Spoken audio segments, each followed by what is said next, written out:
first of all, I'm going to let you introduce yourselves. Laura first. Laura from PeoplePlus. I think everyone knows me. A background is colleges, apprenticeships, skills, and recruitment. And what's your job title in PeoplePlus? Partner in social services. Partners and I'll start again. It's been a long day, Laura. Start again. Partner and Social Value Services Director. Pat. I'm Pat Carvalho, and I'm the Principal and CEO for Birmingham Metropolitan College. And we're one of two kind of major further education colleges in Birmingham, and pretty much cover the north side.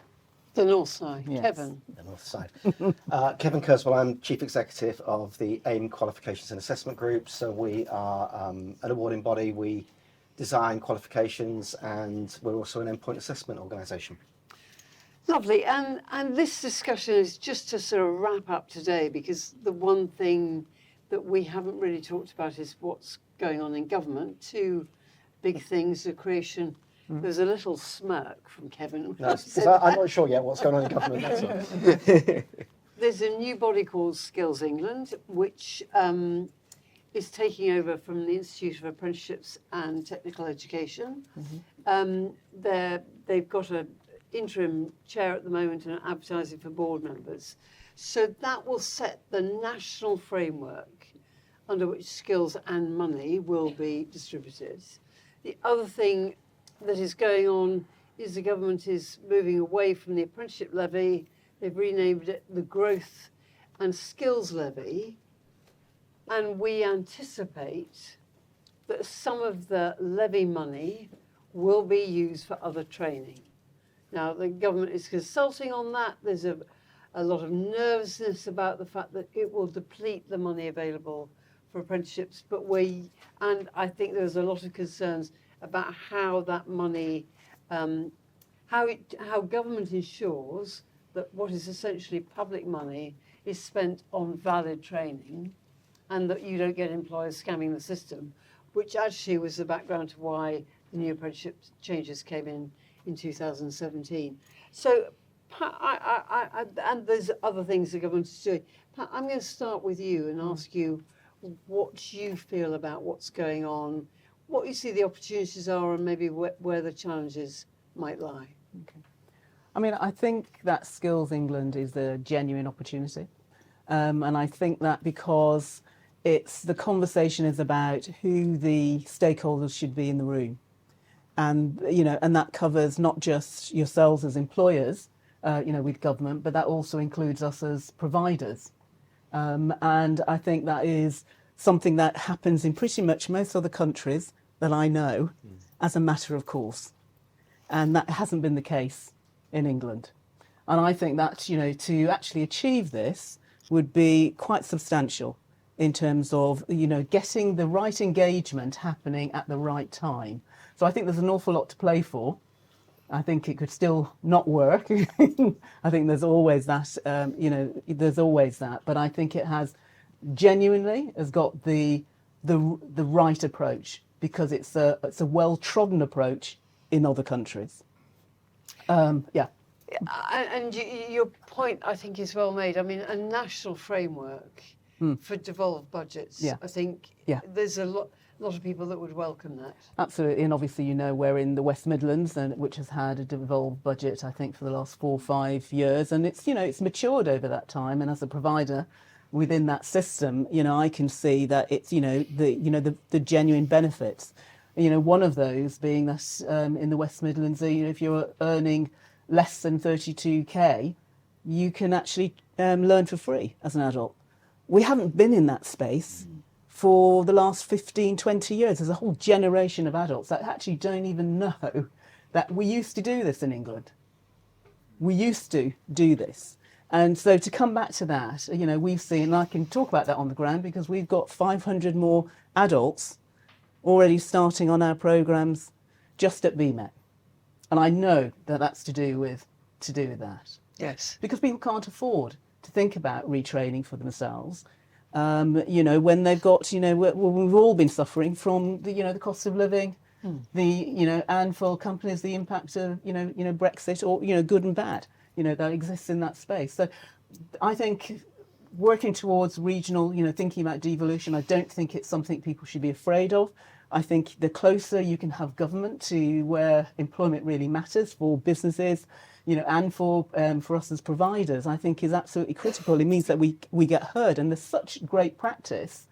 I can talk about what we do as BMet with employers.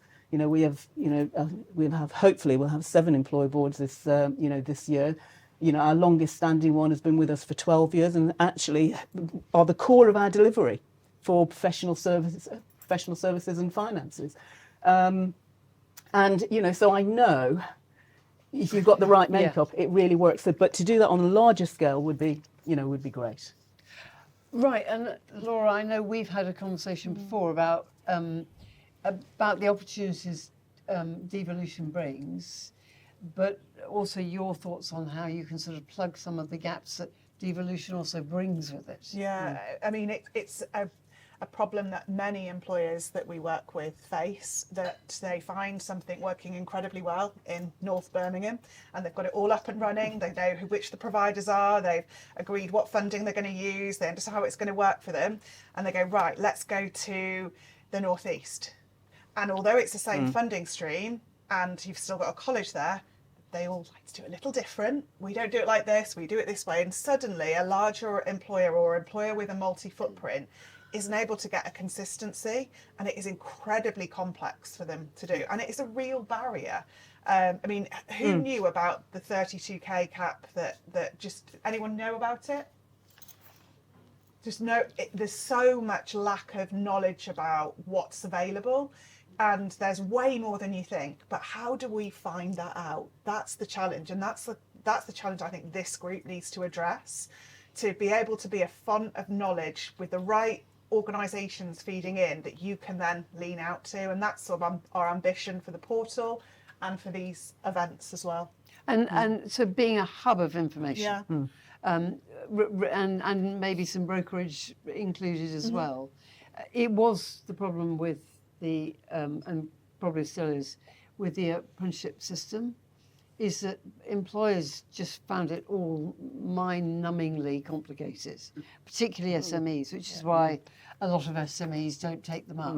And this is why the figures have dropped. It was just easier for employers to put existing workforce on apprenticeship programs.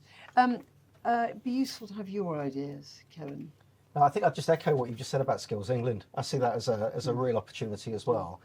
And whilst I'm just kind of piggybacking on what was just said, I think as an awarding organisation that works across England, Wales, Scotland and elsewhere as well, we see exactly the same issue in terms of inconsistency of offer. And that's always quite interesting because we receive inquiries about our qualifications that are available in particular areas and not in other areas. So I think there's a role there for Skills England as well to try to bring some of that together, not just for a group like this one as well. I think one of the things that I would say in relation to the new government and its approach to qualification and funding reform at the moment, and I think this is just an observation more than anything, and it's a frustration I think that we feel, I know I feel anyway, having been working in this sector for about 30 years now, because I'm getting really old, is talking down the skills system doesn't help anybody. So one of the things I would say is that in relation to the reforms around the levy, and now it becoming a growth and skills levy, if that works, that's fantastic. But the premise that was put forward, I think, by the Prime Minister was a frustrating one to me as a Labour voter, actually, when he talked about the skills system being a complete mess. And that was, I don't think that helps colleges, I don't think that helps employers, and I don't think that helps young people and stakeholders in the system as well. So I'd like to see a bit of a sea change there. And although I have a bit of an interest in it, because I was there when we kicked off T-levels, I don't think it's fair to say it's a complete mess. No, I don't either. No. I mean, everything needs reform, everything needs evolutionary changes, but it's not a mess. No. It's overcomplicated.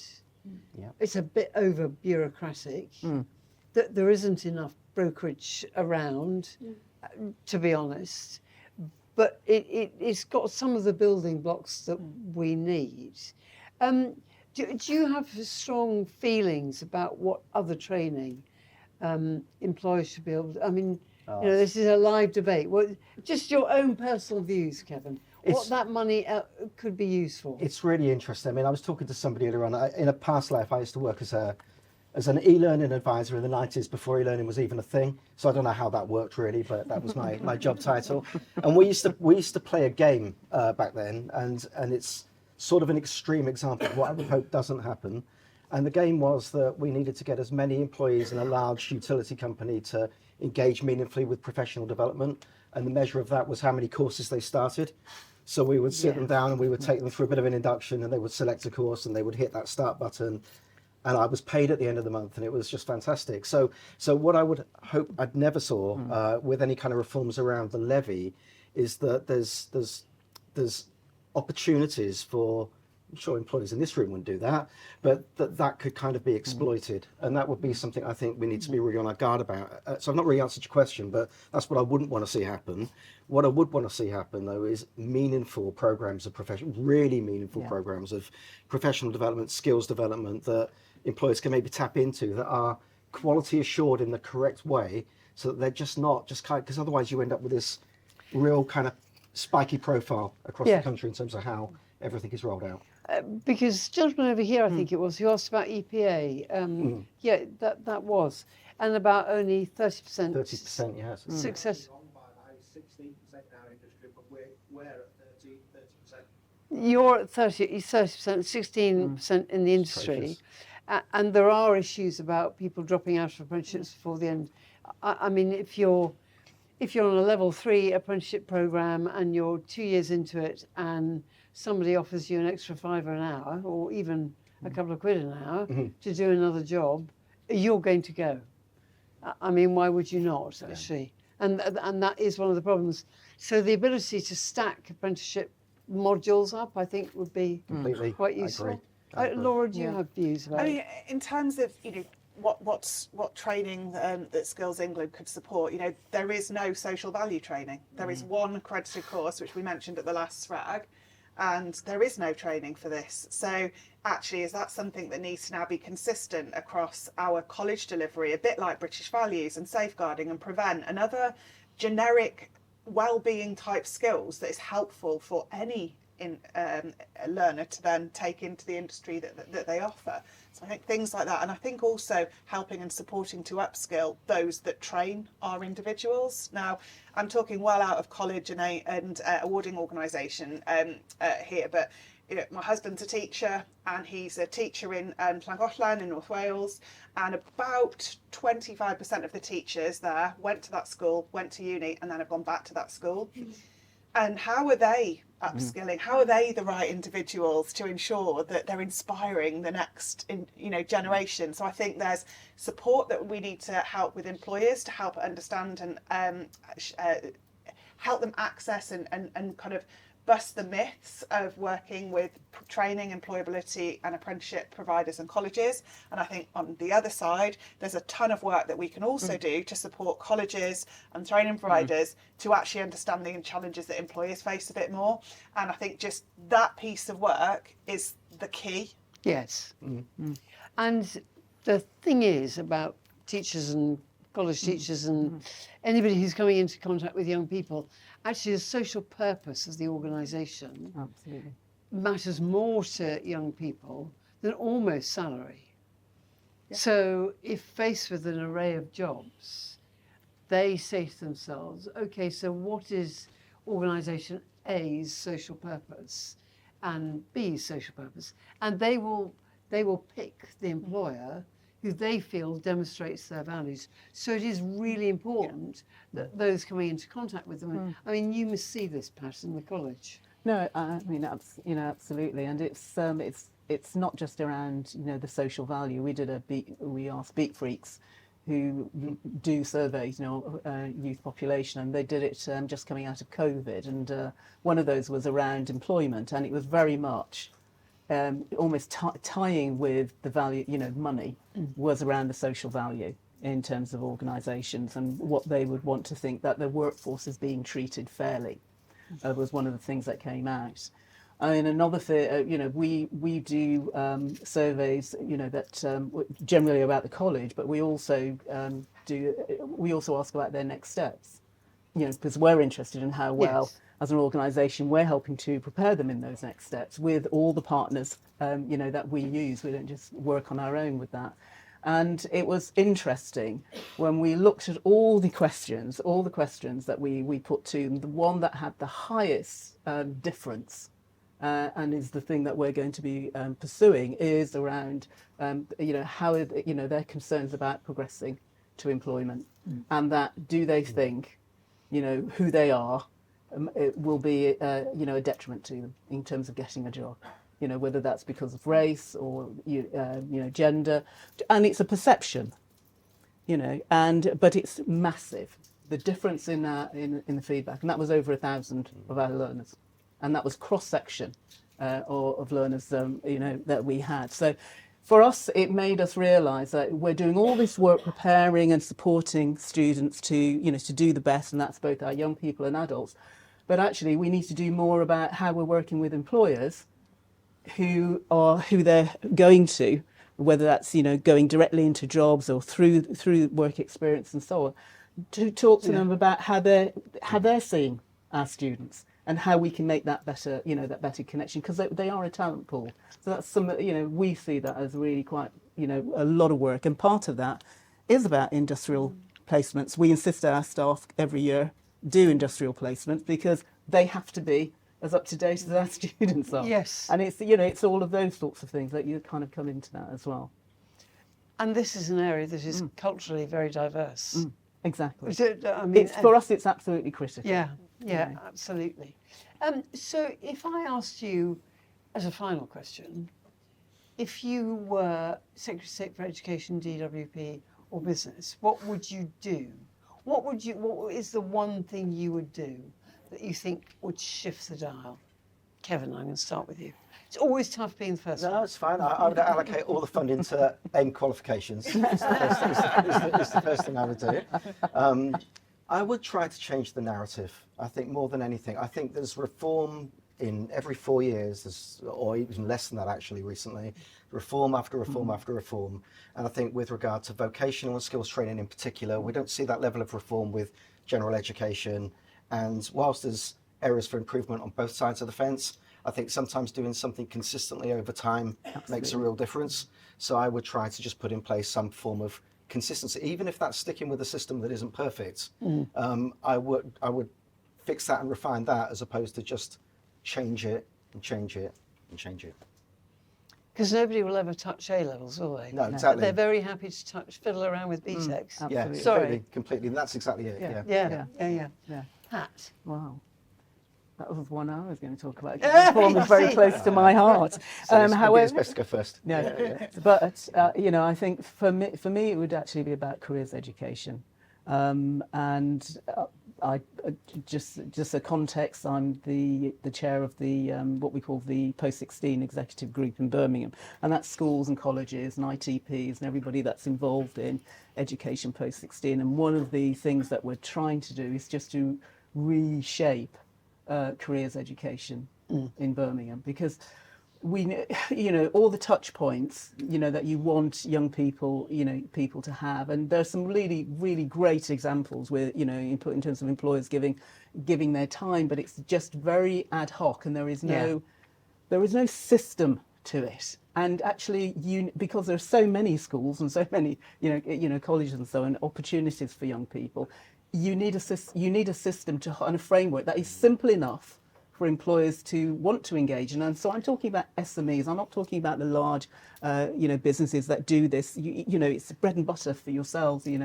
But for the small SMEs, don't darken our doors kind of thing. And that's not because they don't want to do it. It's about all the things that they're thinking about, and we need to make all of that simplified, for them, so that we get a really consistent engagement across for all our young people. It's worth going home and having a glass of wine or a cup of tea, whatever you do, and Googling jobs in the area in which you live.